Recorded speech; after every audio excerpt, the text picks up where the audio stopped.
Organizers say more than 7 million people gathered at nearly 3,000 events across the country over the weekend for No Kings rallies in a largely peaceful show of force against the Trump administration's policies.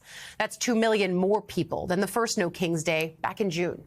Protesters flooded streets, squares, and parks in both big cities and small towns, chanting "No Kings in America" and carrying signs with slogans like "Democracy, not monarchy" and "Make America Good Again." In Boston, organizers say more than 100,000 rallygoers convened at the historic Boston Common, America's oldest park. In Washington, D.C., protesters, including federal employees, filled the streets near the U.S. Capitol as the government shutdown remains in effect. In New York City, people stretched for many blocks, with rallies spanning across all 5 boroughs. The protests were overwhelmingly peaceful, with many participants wearing costumes like the unicorn that I believe Jacob Soboroff interviewed. They were waving American flags. They were dancing. All this despite Republicans referring to the events as Hate America rallies in recent days. Many elected officials and public figures joined protesters at these rallies, slamming the Trump administration and celebrating the day's events. We are here for the same reason our ancestors gathered here in 1776. We want our government to run without a king. Our government is based on ideas embodied in a constitution. Among other remarkable features, it guarantees our freedom to speak, as we're doing here today. Rather than doing one monarch's bidding, we have agreed to form a democracy, to work together, and to follow the laws that derive from it. No thrones, no crowns, no kings. Tyranny requires your fear, your silence, and your compliance. Democracy requires your courage. And tyranny depends on good people doing nothing. It requires us to accept the unacceptable, to rationalize the irrational, to normalize the abnormal. But tyranny also fails when ordinary people refuse to cooperate, when they say no kings and they mean it. Mike Johnson, the Republican Speaker of the House, called these rallies Hate America events. Boy, does he have it wrong.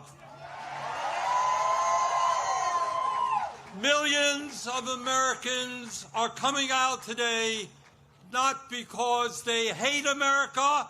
We're here because we love America. And speaking of the Speaker of the House, Johnson doubled down on his criticism of these rallies during an interview yesterday. And President Trump spoke out about the demonstrations organized against himself and his administration.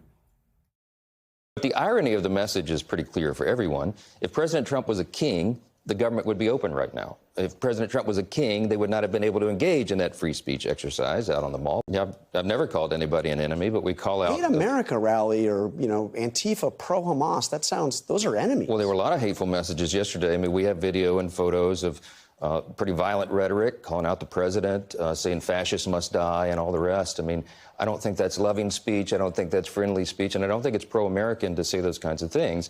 So it's not about the people. It's about the message. It's about the ideology.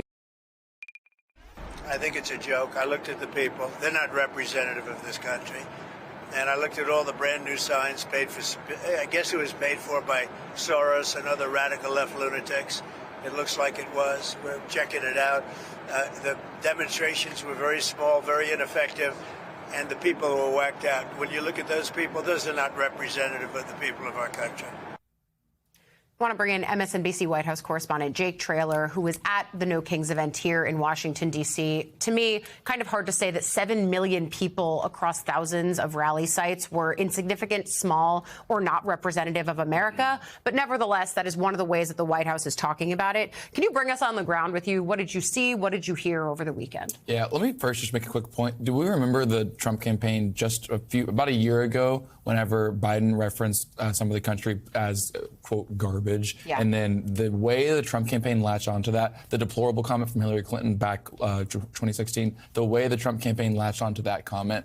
It's interesting the way that the Trump administration, Trump himself, has written this off, these millions of Americans, in a very similar way and are expecting a different result. But I will say, all politics is local. This is a phrase we say a lot of times. That really was true in Washington, D.C. this weekend. The things that they were most concerned about, first of all, 2,000 National Guardsmen have been on the ground now in D.C. for a long time, against the will of many, many of the people that live here. The indictments of John Bolton and James Comey right down the road in Maryland and Virginia for a lot of these individuals. The original military protest, or the military parade that Trump had in the summer, is kind of the initiator of this actual first No Kings rally back this summer.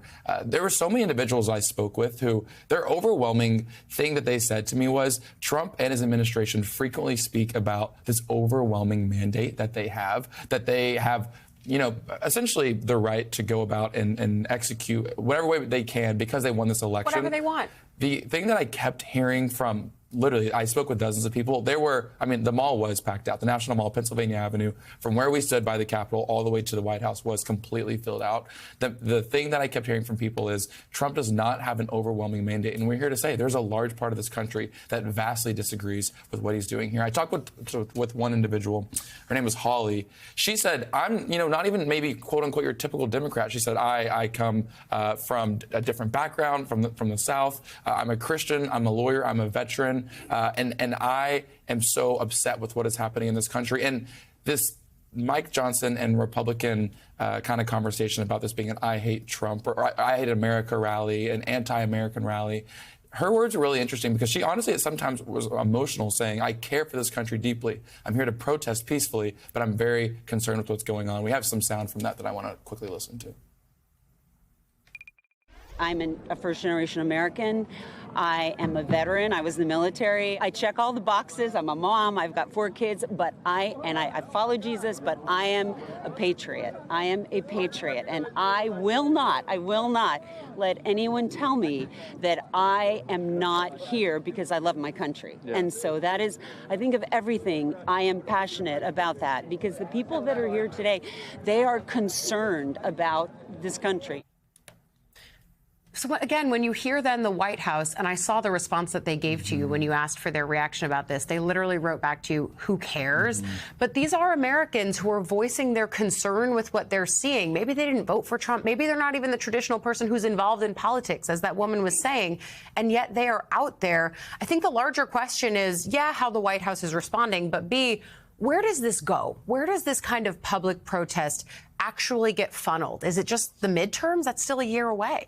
Yeah, it's a great question, and I think it's one that Democrats are obviously thinking through right now. Yeah. This was a surprising and an impactful amount of people that showed up across the country. Thousands of protests, millions of Americans showing up. That's substantial. Where exactly does this go? I do think midterms is a really key marking place to look at. Yeah. But I will say too, and I spoke with a lot of individuals about this too, and it halfway answers your question, but a lot of individuals were concerned because they really do feel like the second Trump administration looks vastly different from the first one in that they just don't seem to care in the same way. They're not willing to reach across the aisle, and I know we'll later talk about the government shutdown, but it even translates to that a little bit where I keep having White House officials telling me Trump is lacking a sense of urgency to reach across the aisle and reach some kind of a deal here.